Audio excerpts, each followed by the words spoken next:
മത്തായി ചേട്ടന്റെ ദേഷ്യം കണ്ടാ തോന്നൂല. ഞങ്ങളാണ് അവളെ സിനിമയിലോട്ട് വിളിച്ചോണ്ട് പോയത്. ഞങ്ങൾ ചീത്ത പറഞ്ഞിട്ടൊന്നുമല്ല അവള് പോയത്. ചീത്ത പറഞ്ഞില്ലെങ്കിൽ അവള് പോകും. പോകാൻ ഒരുങ്ങി തന്നെ വന്നത്. എങ്കിൽ നാറിപ്പോയനെ. ഇതിപ്പോ നല്ല ചീത്ത പറഞ്ഞിട്ടാണല്ലോ അവളെ പറഞ്ഞു വിട്ടതെന്ന് ഓർത്ത് മത്തായി ചേട്ടൻ സമാധാനപ്പെടാ. സിനിമ വേണ്ട, നാടകം മതി എന്ന് പറഞ്ഞ് വീട്ടുകാരുമായിട്ട് വഴക്കുണ്ടാക്കി വന്ന പെണ്ണിനെ എടവും വലവും നിന്ന് തെറി പറഞ്ഞ് ഓടിച്ചിട്ട് ഞാനിപ്പോ സമാധാനപ്പെടണല്ലേ?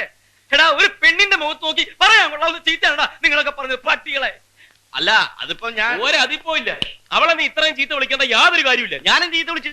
ഒന്നും വിളിച്ചില്ലേ? നീ അവളെ ഗദ്ദെന്ന് വിളിച്ചില്ലേ? പിത്തക്കാടിന്ന് വിളിച്ചില്ലേ? അത് ഞാൻ മാത്രമല്ല, മത്തായി ചേട്ടനെ വിളിച്ചില്ലേ? ഞാൻ വിളിച്ചു. എനിക്ക് അധികാരമുള്ളൂ, ഞാൻ വിളിച്ചു. കാരണവന്മാർക്ക് അടുപ്പിലും തുറന്ന് ഒരു പഴഞ്ചൊല്ലുണ്ട്, അത് ആദ്യം മനസ്സിലാക്കും. മത്തായി ചേട്ടൻ അടുപ്പിൽ അലമാരിൽ എവിടാന്ന് വെച്ചാൽ തട്ടിക്കോ. അതേപോലെയാണോ നീ സ്റ്റേജ് വെച്ച് അവിടെ കണ്ണു കുട്ടിക്കല്ലേ നീ അടിച്ചത്? അതൊക്കെ എന്റെ ആക്ടിംഗ് അല്ലേ? ആക്ടിങ്. അവക്ക് ടൈമിംഗ് ഇല്ലാത്ത എന്റെ കുഴപ്പമാണോ? നമ്മൾ അടിക്കുമ്പോ ഇങ്ങനെ നിൽക്കണം. നമ്മൾ അടിക്കുമ്പോ മുഖം കൊണ്ടുവന്ന അടിയുള്ളൂ. അപ്പൊ നീ മനപ്പൂർവ്വം അടിച്ചല്ല. നിനക്ക് മനപ്പൂർവ്വം തോന്നി. അതാണ് ആക്ടിങ്. നിനക്കില്ലാത്തത്. ചുമ്മാ അല്ലടാ. ഫസ്റ്റ് ഡേ 24 നാടകം ബുക്ക് ചെയ്തു. പിന്നെ കൂടെ അഭിനയിക്കുന്നവർ അണപ്പല്ലടിച്ചിളക്കിട്ടല്ലേ നാടകം ബുക്ക് ചെയ്യുന്നത്. വാഷ് പീസിന് അവളെ കട്ട ചോര തുപ്പിയത്, കട്ട ചോര. നന്നായി പോയി. നിന്റെ വൈഫൊന്നും അല്ലല്ലോ, പെങ്ങളൊന്നും അല്ലല്ലോ. ഇത്ര ദണ്ണം വരാൻ എനിക്കൊരു ദണ്ണമില്ല. അടുത്ത നാടകത്തിന് വേറെ നായിക ഉണ്ടായിക്കോണം. ഉണ്ടാക്കൂടാ. അവളെ ഈ ഭൂമിയിലെ അവസാനത്തെ നടിയൊന്നുമില്ലല്ലോ, വേറെ ഒന്നും ഉണ്ടാകാതിരിക്കാൻ. മത്തായി ചേട്ടാ, അവൾക്ക് വരെ 1000 എണ്ണത്തിന് ഞാൻ കൊണ്ടുവരും. 1000 എണ്ണത്തിന്. 1000 എണ്ണത്തിന് കൊണ്ടുവന്നിട്ട് നിന്റെ അപ്പൻ ചെലവിന് കൊടുക്കടാ. എടാ, ഒരെണ്ണത്തിന് കൊണ്ടുപോടാ. ഒരെണ്ണത്തിന് അവിടെ പോലെ അഭിനയിക്കാൻ കഴിയുന്ന ഒരെണ്ണത്തിന് കൊണ്ടുപോവാ. ശരി, ഞാൻ ഈ വെല്ലുവിളി ഏറ്റെടുക്കുന്നു. ഇനി ഒരു നായികയെ കണ്ടെത്തിയിട്ടല്ലാതെ ഈ ഗോപാലകൃഷ്ണൻ വിശ്രമമില്ല.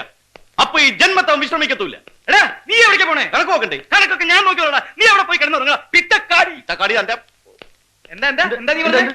നീ എന്താ പറഞ്ഞ? എന്നെ പിത്തക്കാടി വിളിച്ചു? മത്തായി ചേട്ടനല്ലേ എന്നെ വിളിച്ചത്? ഞാനാണ് വിളിച്ചത്. ആണോ? അപ്പൊ പിന്നെ എന്നെ വിളിച്ചതാരാ? തോന്നിയതാവും. ടെൻഷൻ എന്റെ സമനില തെറ്റിന്ന് തോന്നണേ.